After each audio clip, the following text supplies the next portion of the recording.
ഈ ഒരു പാട്ടില് ഇക്ക അത് പാടുന്നു, ആളുകൾ ഏറ്റെടുക്കുന്നു. എന്നാലും ഇക്കയ്ക്ക് പേഴ്സണലായിട്ട് ഇഷ്ടപ്പെട്ട വരികൾ ഏതായിരിക്കും ആ ഒരു പാട്ടില്? ഈ പാട്ടിലാ ഇപ്പം നെഞ്ചിനുള്ളിലായിരിക്കാം, അല്ലെങ്കിൽ ഏഴാം കടലിലായിരിക്കാം. അങ്ങനെ ഒരു വരികൾ ചോദിച്ചാൽ ഏതായിരിക്കും പറയാൻ പറ്റുന്നത്? ഇല്ല, എനിക്ക് എല്ലാ വരികളും ഇഷ്ടമാണ്. എന്നാലും മനസ്സിനെ കൂടുതൽ തട്ടുന്നേ ആ സമയത്ത് ഉം. ആ സമയത്ത് ഉള്ള സാഹചര്യത്തിൽ എൻ്റെ ആ സമയത്ത് ആ പ്രായത്തിൽ ഞാൻ അത് എഴുതിയ അല്ലെങ്കിൽ എൻ്റെ സിറ്റുവേഷനിൽ അപ്പോൾ അത് എഴുതാൻ കാരണമായ സിറ്റുവേഷനിൽ ഏഴാം കടലിനടിയിൽ ഒളിച്ചാലും നിന്നെ ഞാൻ തേടിയെത്തും ഭൂമീനെ. ആ വരി. ഓക്കെ. ഈ പൂമീൻ എന്ന് പറഞ്ഞാൽ ചില ആൾക്കാർ ചില നാടുകളിൽ പൂമീൻ വലിയ മീനാണ്.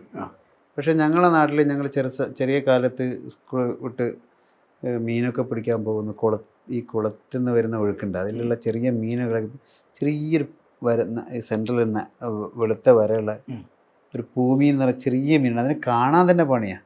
അതിനെ പിടിച്ച് കുപ്പിയിലൊക്കെ ഇട്ട് നമ്മൾ ആസ്വദിക്കും.